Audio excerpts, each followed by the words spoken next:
Andre is a facilitator and emotions expert from Slovakia. Would you introduce yourself to the audience about more of what you do? First of all, thank you very much for having me. As you said, my name is Andrej. Originally, I'm from Slovakia, but I live in Prague, the capital city of Czech Republic. And so a little bit about my background by training, by education. I'm a teacher and a psychologist. However, I made a career in corporate environment, working as a sales manager in an IT industry and then HR manager. And so I spent 14 years working in large multinational organizations, global companies in the IT industry. And so it made me being exposed to many differences. So I've been working with people from different countries, different generations, different professional backgrounds, and so on. I lived in and worked in many different countries within Europe and Africa. I had the chance to live as an HR professional in Morocco, in Dar el Beida, Casablanca. And for the past 9 years, I've been working full time within my own company, which is called Cultural Bridge. And so I've been working as a facilitator of cultural intelligence and emotional intelligence. So these are the two main domains of my expertise. And part of that is the work around inclusive leadership, inclusive team culture, and also how to work, how to manage our implicit associations or implicit bias that impacts our decisions. So I work mainly with corporate clients, doing workshops for teams or individual coaching. As an expert in emotions and cultures, I would like to know how would you define emotions to people? Most people would give you the example of emotions. Like when you ask what are emotions, they would tell you love, hatred, frustrations, and all of that is true. These are emotions or examples of emotions. But when it comes to the core definition of what emotions is, people are struggling with that. And there are several reasons why we don't know much about emotions, although we feel them every single day. But if you ask me, how do I define emotions? There are many different ways how we can look at emotions. And one of them that I like very much is the linguistic definition. So if you look at the origin of the word emotion, which is English word, of course, it's derived from Latin word. So in Latin, the verb emovere means to move to something. So this is to suggest that emotions are the energy that moves us to certain actions. So we act, we behave, we make decisions because of our emotions. There are a couple of myths people have in regards to emotions. So one of them is that humans are rational more than emotional. And there are even some psychology assessment or psychological assessments that will suggest if you are more emotional or rational. And I think this is absolutely wrong. And it's very like old fashioned, outdated psychology, because in the modern psychology, we do know that humans are both at the same time emotional and rational. Emotions are older from the evolutionary perspective. So they have been developed earlier in the brain development, and only then came the rational thinking, right? So we act because we feel, and eventually we think logically. But the first impulse comes through your emotions. Whatever you do in your life, no matter what decisions you take in your life, it's always driven by emotions. So this is one way of looking at emotions through the original meaning of the word. But of course, I gave you the explanation of the Latin root of the word. Now, you are a native Arabic speaker, so you might say, well, I don't give a damn about Latin because in my language, in Arabic, we said alawatef. But even if you look at the meaning of alawatef, like if you look at the three root letters of the word, it's ayn, ta, and it's fa. So if you look at the meaning of these three root consonants in Arabic, it means to incline, to bend over. So this is to suggest that alawatef, emotions, are bending human behavior, right? So we act under the pressure of the emotion. So it has actually very similar meaning to the Latin word emovere, to move to something. So we can agree that emotions really are the energy that makes us acting in some way. And now I would like to know how people would process the emotions. So I'm trained in one particular approach to emotions, which is rooted in so-called ontological psychology. Ontological in the sense of existential. So the way we look at emotions in ontological psychology is why we've been given that particular emotions, and we do distinguish between 200 different emotions. So again, in the old psychology school, you might have heard people talking about six basic emotions such as love, hatred, surprise, anger, and so on. But again, this is kind of outdated. So today we do distinguish between approximately 200 distinct emotions. And the way we look at each of those emotions in ontological psychology is from the perspective of three layers. So we always look at what is the context of certain emotion. In what situation does this particular emotion usually arise? That's number one. Number two, what is the purpose of that emotion? As I said, like why we've been given that emotion to our emotional repertoire. Why do we have it? And number three, that's the impulse. As I said earlier, emotions are the energy that moves us to certain actions. So, whenever we are looking at any emotion, we try to understand what is the impulse that emotion is giving me. How am I supposed to act when I feel that emotion, right? So, three layers, it's the context of the emotion, the purpose, and the impulse. Now, back to your question, like, how should we navigate the emotion? So, first of all, it's about being knowledgeable about these three layers for some, at least some of the emotions that we usually experience during the day, right? And then once you are aware of these three layers, then you can start doing something about it. So first step is to really becoming aware and naming the emotion. Many people do struggle naming the emotion. So when you ask them how do you feel, they would tell you I feel good or bad. But this is not elaborate enough, right? So you need to be able to go deeper and say, I feel frustrated, I feel joyful, right? Instead of saying good or bad. Exactly. And so becoming aware, naming your emotion, and only then you can do something to navigate effectively that emotion. So let me be very concrete. I'm going to give you an example of the emotion of frustration. I think most of the viewers can relate to the emotion of frustration because all of us, we do feel frustrated maybe on daily basis. So what is frustration if we look at it from the perspective of context, purpose, and impulse? So, the context in which people usually feel frustrated is when reality doesn't match our expectations. So, when the reality is different from what we thought it would be, that's when frustration as an emotion kicks in. That's the context. Now, what's the purpose? Why is it that we've been given as humans that emotion of frustration? Because it makes us thinking, okay, what is it that I need to do to align reality with my expectations, right? So if you think of it that way, it's a really useful emotion to have. Although it's uncomfortable to feel frustrated, but if you rationalize about the emotion, thinking, okay, it's here to help me to align reality with what I expected, it's a useful emotion, right? So it's good that we do have access to it. Now, the third layer of every emotion is impulse, right? So, what am I supposed to do when I feel frustrated? Well, do something to align the reality with the expectation. So, in other words, frustration is a powerful way how to learn navigating and setting the right expectations. What do I mean by that? So I can expect you to become nuclear physician within a year. That's my expectation towards you.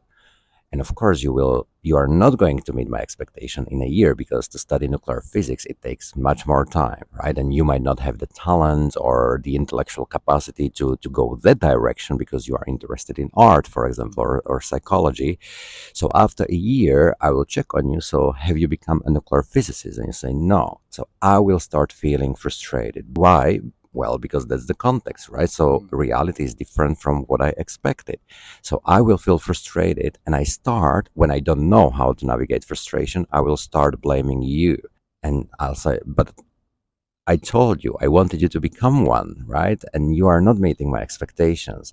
But in reality, I need to do some homework with myself and look at the way I set expectations for the others. So first of all, How realistic is the expectation that I set for you? Well, it's not realistic, first of all, right? Number two, have I told you about my expectations? Did I tell you that this is what I expect from you? In these examples, yes, I did tell you, right? Have you understood my expectations, right? Very often we assume that just because we told people, they understood, but that's an assumption. We need to verify if people understand us the way we want it to be understood, right? So feeling frustrated is an important emotion because it teaches us how to set the right realistic expectations, how to communicate those expectations to others, and how to verify if people do understand what we expect from them, right? So an incredibly important emotion. And so this is a very pragmatic way of navigating one particular emotion of frustration. And this is exactly how we can look at any of those 200 emotions, like to really dissect them into those three layers, and then reflecting, okay, so how can I really benefit when I feel the way I do? Now I would switch to, does everyone feel the emotion the same way? When I say everyone, I mean women and men, and also different cultures. Since we are from different communities, do you think that every community process and see the emotions the same way? It's a really important question because if we take Western psychology as an example, the way we look at emotions in Western psychology is that there is a difference between emotions and feelings. So, for many people, for most people, these are synonymous, these are the same thing. But in the Western psychology tradition, these are two different categories. So, emotions are automatic, are independent from our conscious thinking. So they come by themselves as a response to what is going on inside of you or around you. So they are automatic, independent, unconscious, and they seem to be universal. By that, I mean that everyone, every human feels the same emotion in the same context, meaning when reality doesn't match the expectations, everyone around the globe, no matter the age, gender, culture, and so on, would feel frustrated. So that's emotion. Feelings are the subjective experiences of those emotions. So if you ask 10 people about how they perceive, how they process frustration, you will get 10 different opinions. You will get 10 different experiences. So in Western psychology, we say that feelings are subjective, they are very individual. So if you ask me about feelings, if they are universal, no, they are not. So every culture would define certain feelings in a different way. Every person would define feelings in a different way. For example, if you think of the emotion of shame, right? So in some cultures, shame is perceived as something very negative, like very negative emotions, while in reality, like positive or negative emotions, good and bad emotions, that's another of the myths people have about emotions. No emotions are good or bad, they just neutral pieces of information that come to inform you about what is going on, and it's up to you what do you do with that information, if you use it well or not, right? That's why people tend to say, oh, this is a good emotion because you know how to use it. Oh, this is a bad horrible emotion because you don't know what to do with it and it has negative impact on you. So shame as an emotion can be perceived in some cultures as something incredibly important, such as, for example, many Asian cultures. Many Asian cultures are very collectivist societies. So, in the intercultural field, we call these cultures collectivist cultures, meaning that whatever is going on, it needs to help community, family, team, organization, company. So, when I'm deciding something, I don't think of my individual benefit or how this decision is going to impact me as an individual. I'm thinking as a collectivist how this decision is going to impact my community. And so, why is the emotion of shame such an important emotion in these or some of these Asian collectivist societies is because through shame you show that you care about the community. Because what is shame? What is the context of the emotion shame? Of shame is that you broke the rules or norms of a community. So that's when we feel ashamed, right? Because we did something that is not in line with the community norms, society, societal norms, if you want. And so that's why in these cultures it's perceived as positive when you feel shame, right? So they want you to feel shame because this is how you show respect to the norms of the society, community, and so on.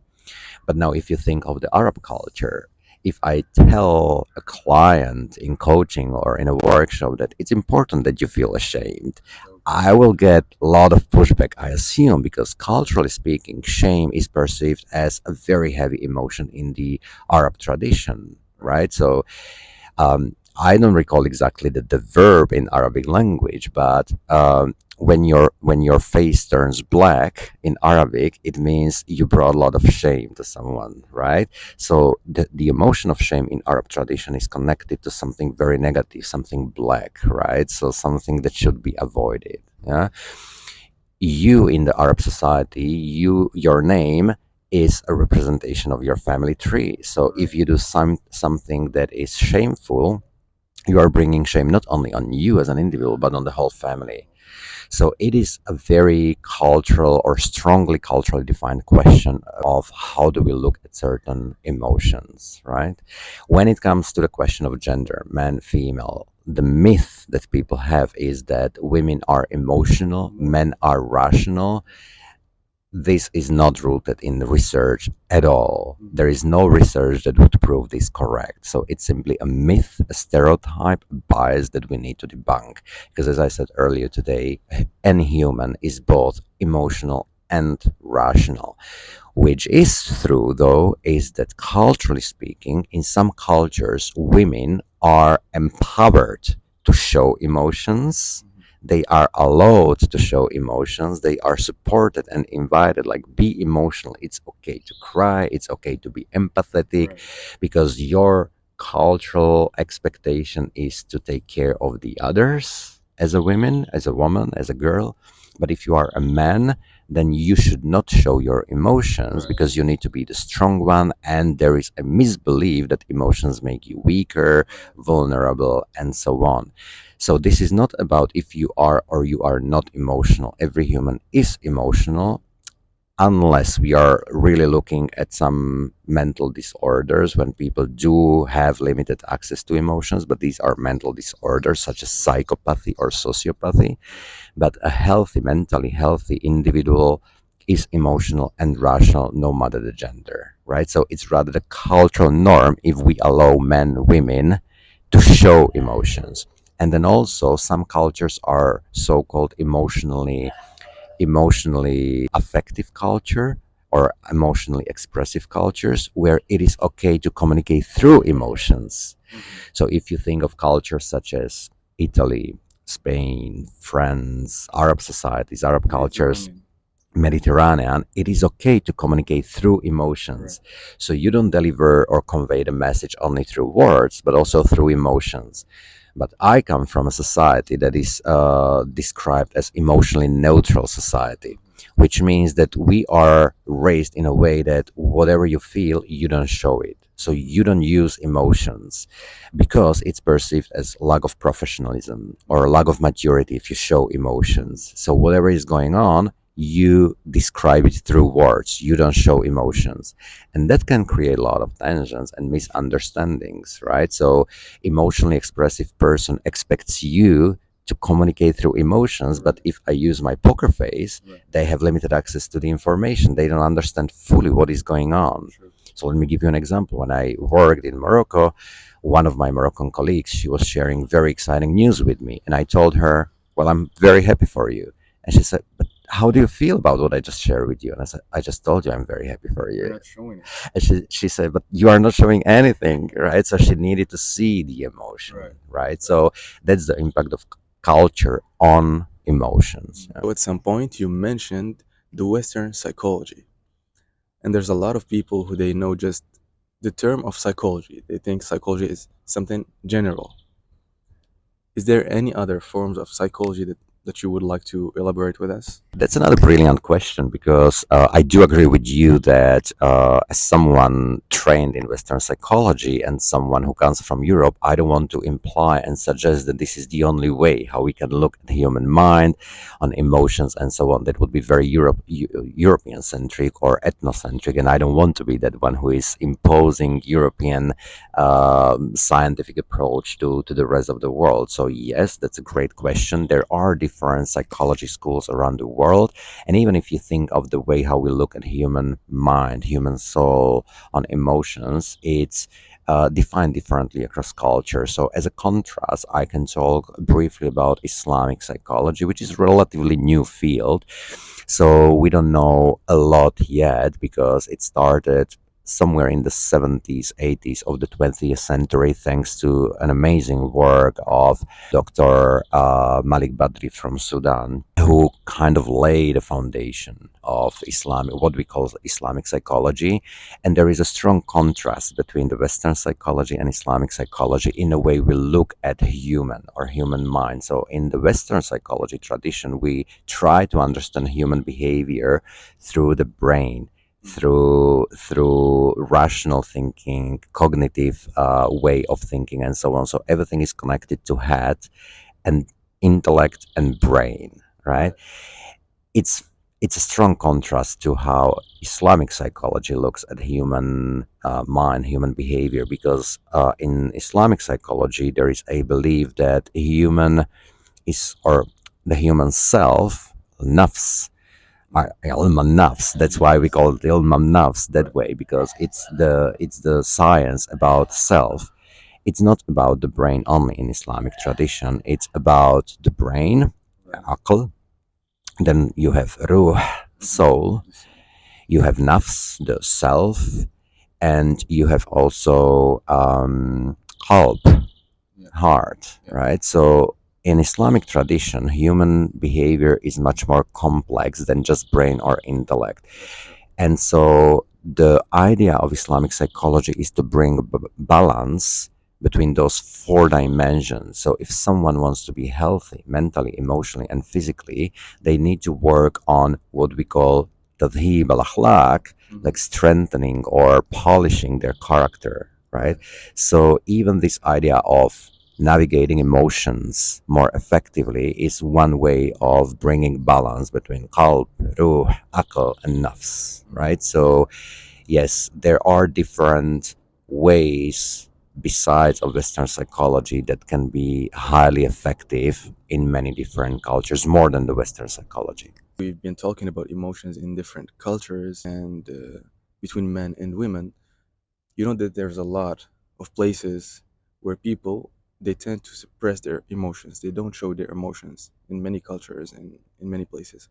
What do you think would happen to someone who would not show or process or feel their emotions? First of all, we do feel emotions, right? So there is no way for me not to feel, because as we said, emotions are independent from our conscious decisions. So I cannot decide to feel frustrated right now. No, it is the frustration that comes by itself to inform me about what is going on, to inform me about that reality is different from what you expected, right? So that's number one. Number two, there is a great body of research today that shows the direct impact of suppressed emotions on both physical and mental health. So if you, let's take mental health first, and then we can move to physical health eventually. But the impact unprocessed emotions or suppressed emotions have on mental health are, if you think of insomnia, a lot of people who suffer on insomnia, they cannot sleep at night. Very often the reason is of emotional character. They are going through certain emotional experiences, but they don't know how to process, how to make sense of those emotional experiences. So they don't know what is it exactly that is bothering them and what is taking away their sleep at night, right? So that is one example of impact of emotions on mental health. There are different social phobias people might be suffering, and very often those phobias are of emotional character as well. If you think of the word phobia itself, it comes from Greek, right? In Greek, phobia means fear. Fear is an emotion, right? That's another example. Anxiety attacks. Some people feel an anxiety attacks. Anxiety is one of those 200 emotions, right? We feel anxious when anxiety is very similar to fear. But the difference is when we are afraid, when we feel fear, we know that there is a danger, that we are at danger, and we know exactly what or who is the source of the danger. When we feel anxious, it's very similar to fear, but we just don't know from which direction the danger will come. Yeah, so that's the difference. So anxiety attacks are connected to limited ability to process or express emotions, and probably one of the most negative or strongest impacts of low emotional literacy, which means the ability to understand our emotions, read our emotions. So one of the strongest negative impact of low emotional literacy is depression. If you look at the origin of the word depression, it also comes from the Latin word depressare. Depressare in Latin means to press down, to push down. So, what is it that we are pushing down? We are pushing down our emotions. So, when I am not allowed to show my emotions, when I'm not allowed to talk about them, when I'm not allowed, or when I don't know how to make sense of my emotions, it can lead to depression. So, at the very core of every depression, there is this emotional struggle.